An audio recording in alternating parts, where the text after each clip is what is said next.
Hello friends, welcome back to my channel Target MNS, Targeting MNS 2022. So today we will cover some very important fixed prepositions and ये हर साल exam में आता है. कुछ previous year के भी questions and SSC related questions भी मैंने इसमें कवर किए हैं. So without wasting any time let's start. Our first fixed preposition is she accused me dash stealing her handbag. She accused me dash stealing her handbag. यहाँ पे कौन सा preposition आएगा? Accused me. तो accused जो word है इसके साथ हमेशा जो preposition आता है वो आता है of. ठीक है. क्यों यहाँ पे ऑफ आएगा? क्योंकि एक्यूज्ड ऑफ का मतलब होता है गिल्टी. एक्यूज्ड ऑफ का मतलब होता है गिल्टी. ठीक है. तो she accused me of stealing her handbag. She was guilty of me stealing her handbag. Okay, next पे चलते हैं. एक्यूज्ड के साथ ऑफ आ जाएगा. Next, we decided dash either dash the rules of the team. We decided के साथ हमेशा टू लगता है, तो वी डिसाइडेड टू ये फिक्स्ड है. Okay, we decided to either dash either to का मतलब होता है पालन करना, फॉलो करना. फॉलो टू है ना, हम लोग फॉलो के साथ टू यूज़ करते हैं, तो follow to adhere to the rules of the team. So we decided to adhere to the rules of the team. Third देखते हैं. Sheetal approved dash my proposal in no time. Sheetal ने approve कर दिया मेरा proposal in no time, बिना समय लिए. ठीक है. अप्रूव्ड ऑफ होता है. ठीक है. अप्रूव या डिसअप्रूव इन सब के साथ ऑफ लगता है. ये एक फिक्स्ड प्रीपोजिशन है. तो Sheetal approved of my proposal in no time. ठीक है. He has addicted dash alcohol. उसको लत है एल्कोहल की. एडिक्टेड है किसके लिए? To alcohol. Addicted to alcohol. Addicted के साथ टू लगता है. ठीक है. वापस से देख लेते हैं. She accused me of. Accused of का मतलब होता है गिल्टी, तो she accused me of stealing her handbag. We decided to adhere to होता है, फॉलो टू होता है. Sheetal approved dash my proposal in no time. Sheetal approved of my proposal and he is addicted to alcohol. He is addicted to alcohol. आगे move करते हैं fifth पे. Keep aloof dash bad people. Keep aloof dash bad people. Aloof मतलब दूर रहना, अलग होना, तो अलूफ फ्रॉम बैड पीपल होगा. Keep aloof from bad people. Prohibit from bad people. Detach from bad people. Okay, तो अलूफ फ्रॉम. नेक्स्ट है. Rohit was admitted dash in the school on merit. Rohit was admitted dash to the school. Sorry, answer तो मैंने बोल दिया, admitted to होगा. ठीक है. Admitted to the school on merit.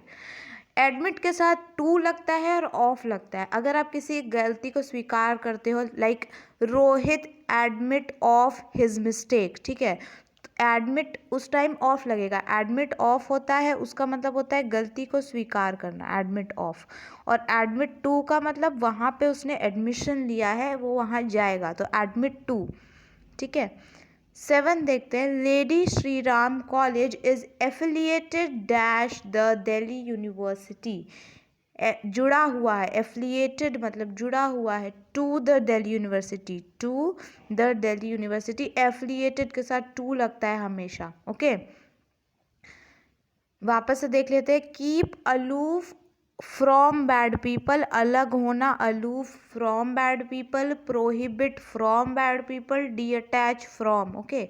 Rohit was admitted to. अगर एडमिट हो रहे कहीं जाने के लिए, किसी चीज़ में पार्टिसिपेट कर रहे, तो टू लगेगा. Admit to. और एडमिट ऑफ होगा जब अपनी गलती स्वीकार करे. Rohit was admitting of his mistake. ठीक है. Lady Shri Ram college is affiliated के साथ टू लगता है, तो affiliated to the Delhi university. 8th देखते हैं, I do not agree dash you, मैं तुमसे सहमत नहीं हूँ, तुम्हारे साथ सहमत नहीं हूँ, तुम्हारी बातों से सहमत नहीं हूँ, तो साथ सहमत नहीं हूँ। I do not agree with you, I do not agree with you, मैं तुमसे सहमत नहीं हूँ। एक और जगह, ज़रूरी नहीं हर बार एग्री के साथ विथ लगे, एक और देख लेते हैं। He agreed dash all my views but his sister did not, वो मेरी बातों से सहमत है, ठीक है, वो मेरी बातों से सहमत है। He agreed with all my views नहीं होगा, यहाँ पे टू होगा, टू ऑल माई व्यूज़, वो सहमत है ना, तो टू ऑल माई व्यूज़। और अगर मैं सहमत हूँ या मैं सहमत नहीं हूँ तो I do not agree with you, ठीक है। I do not agree to you नहीं आएगा, I do not agree with you आएगा। लेकिन अगर वो सहमत नहीं है तो he agreed to all my views, okay. 10th देखते हैं, always act dash the advice of your elders. आपको एक हिंट दे देती हूँ 10th के लिए कि ये एक ईडियम एंड फ्रेज में से है, ठीक है, ये एक ईडियम है। Always act dash the advice of your elders, always act upon होगा यहाँ पे, ऑलवेज एक्ट अपॉन मतलब उस पर काम करना, to the advice of your elders, आपके बड़े जो आपको एडवाइस देते हैं, कुछ शिक्षा देते हैं, तो उस पर हमेशा काम करना चाहिए। Always act upon the advice of your elders. Next, I am aware dash this fact, ठीक है, I am aware dash this fact, ये दोनों एक ही जैसे 11th and 12th। I am aware of होगा यहाँ पे, I am aware of this fact, be aware के साथ बी अवेयर के साथ ऑफ लगता है, केयरफुल ऑफ लगता है, वेरी ऑफ लगता है, वेरी कौन सा, WARY वाला, WARY, very of, aware of, beware of, ठीक है, इन बातों का ध्यान रखेंगे।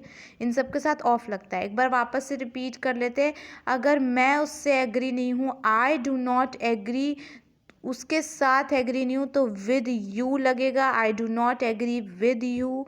ही एग्रीड, वो एग्री है, विद मी नहीं, he agreed to all my views, ठीक है, he agreed to all my views, वो मेरे व्यूज़ से एग्री है, मुझसे नहीं, व्यूज़ से, तो टू ऑल माई व्यूज़।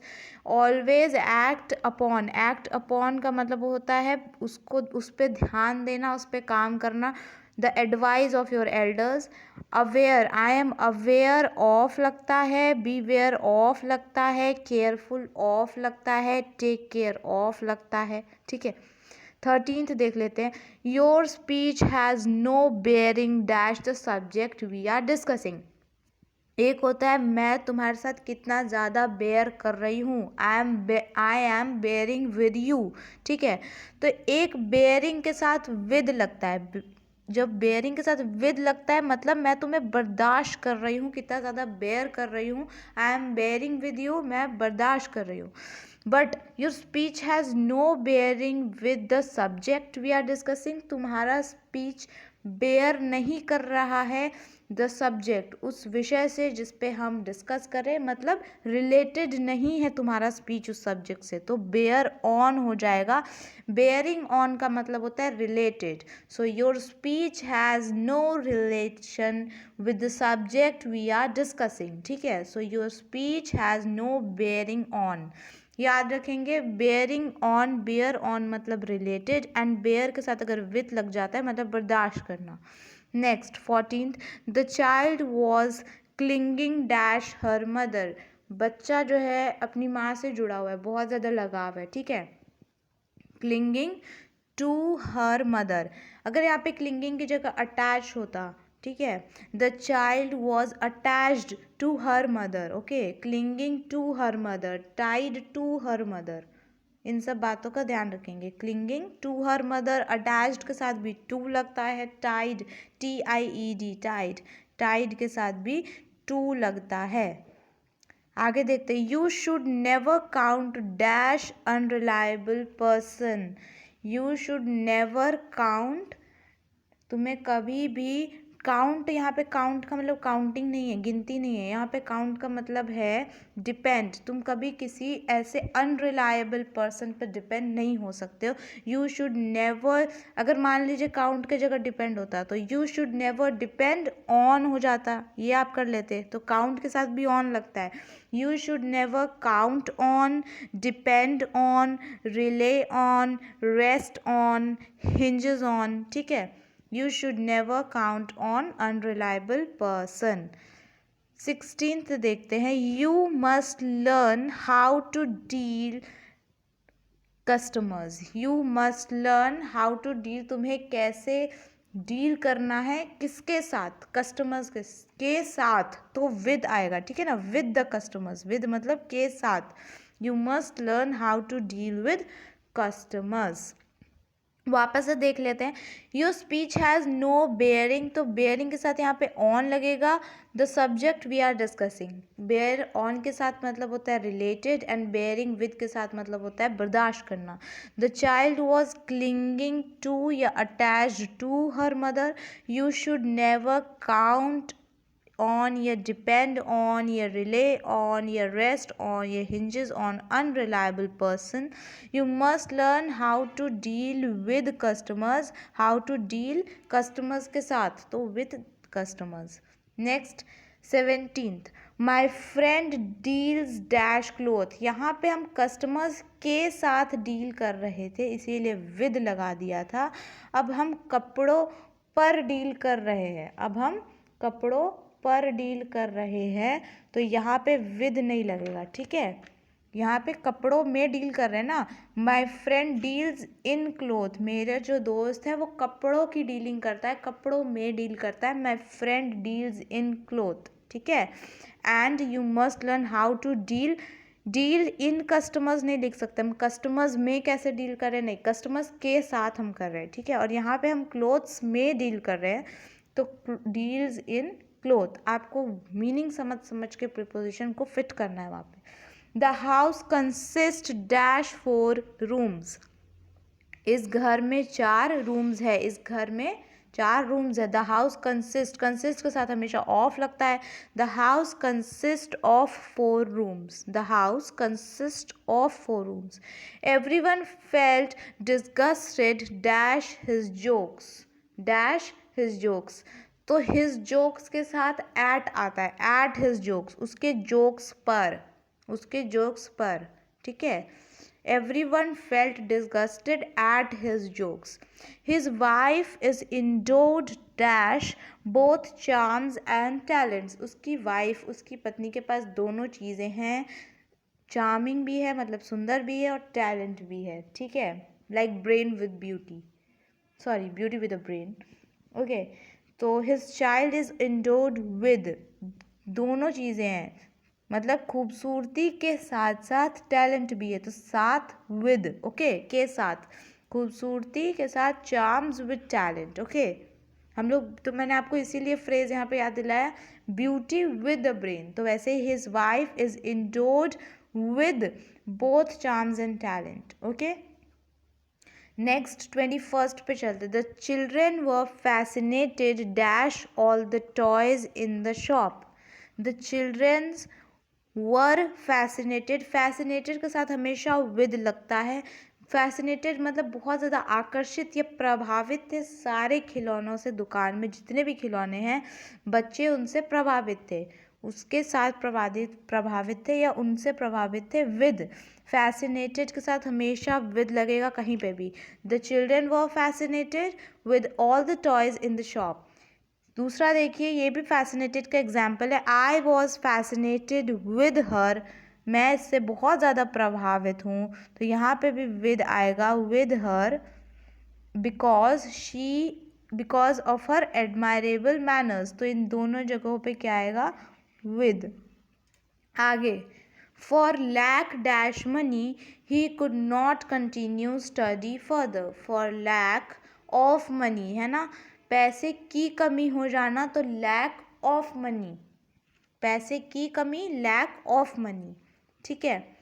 उसके बाद देखते हैं ही died dash malaria after a few days illness. ठीक है, डाइड के साथ बहुत सारे prepositions on, of, from, in, for, ये सारी जितनी भी प्रीपोजिशंस है डाइड के साथ लगती है डिपेंडिंग ऑन द सिचुएशन हम किसकी बात करें। ठीक है, जैसे यहाँ पे लिखा है ही डाइड डैश मलेरिया, वो मर गया मलेरिया की वजह से। रीज़न इज़ मलेरिया, कोई बीमारी है रीज़न। इफ़ आपको रीज़न में कोई बीमारी दिखती है तो ही डाइड के साथ ऑफ लगेगा, he died of malaria, reason is malaria. Okay, तो ही डाइड ऑफ मलेरिया। लेकिन अगर है ही डाइड डैश द एक्सीडेंट, वो एक्सीडेंट में मर गया। ठीक है, ही डाइड, हम ये नहीं बोल सकते कि वो मलेरिया में मर गया, नहीं, मलेरिया के वजह से मरा ना, तो ही डाइड ऑफ मलेरिया हो जाएगा। लेकिन अगर उसकी एक्सीडेंट में डेथ हो रही है तो हम बोलेंगे he died in the accident, accident में मर गया था तो in the accident. He died dash over work, वो ओवर वर्क की वजह से मर गया। He died from over work आ जाएगा यहाँ पे, he died from over work because hard work had affected his health. वो मलेरिया की वजह से मर गया, किसी बीमारी की वजह से मर गया तो डाइड ऑफ, इलनेस की वजह से मर गया तो डाइड ऑफ इलनेस, एक्सीडेंट में मर गया, एक्सीडेंट जहाँ पे भी दिख जाएगा ही डाइड इन। अगर वो ओवर वर्क की वजह से मर गया तो ही डाइड फ्रॉम। एंड कंट्री के लिए मर गया, अपने देश के लिए अगर उसने अपनी जान कुर्बान की तो ही डाइड फॉर, रीज़न है किसके वजह से मरा, फॉर हिज कंट्री। तो आपको यहाँ पे इन चारों जो क्वेश्चंस हैं, इन चारों को ध्यान से देख के तब आपको समझ में आएगा। डाइड के साथ ऑफ, फ्रॉम, इन और फॉर, ये चारों प्रीपोजिशंस यूज होते हैं। 28 देखते हैं, every Indian should contribute dash the success of Indian economy. हर एक भारतीय को कंट्रीब्यूट करना चाहिए। कंट्रीब्यूट कहाँ, to the success, contribute to the success of Indian economy. Okay, contribute के साथ हमेशा टू लगेगा। So these are the questions of fix preposition. I hope you guys like this, बहुत इंपॉर्टेंट है, इन्हें प्लीज़ देखिएगा सब एक बार और ध्यान से। Thanks for watching, please like and comment if you like this video and share to the friends who are preparing for MNS, and if also you are new to this channel, subscribe to my channel for more such amazing videos. Thank you so much, keep supporting, bye bye.